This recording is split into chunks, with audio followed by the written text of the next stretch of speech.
samzale somlenga pathian dikhat topa o hon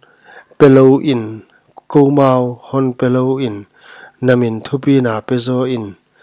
na za ngai na le na thu tak ziakin banga chanam ten na pathianu koya omaya chi u ahya ka pathianu wana oma a ut ahi amilim te u dangka le dangka eng ahi wa mihing khut suwa ka hi u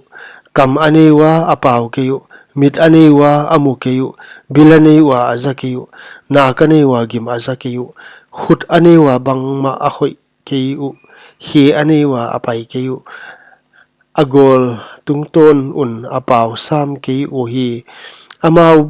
amau bolte amau te bang ahi ding wa ahi huai muang peu ma te Israel te o topa muangun amau panpi pa le apho u ahi aron ke in kwan pi te o topa muangun amau panpi pa le apho u ama ahi topa lau te o topa muangun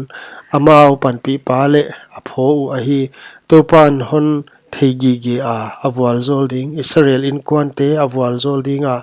aron in kwan te awal zol ding hi topa lau te awal zol ding aneu le alianin topa no hon pung sak he topa no hon pung sak hen no le nata te u to topa awal zol na mu te na hi u ama ale le van siam pa hi van te topa van te a hi a leitung mi hing ta te kyanga apia hi misiten topa aphat kiwa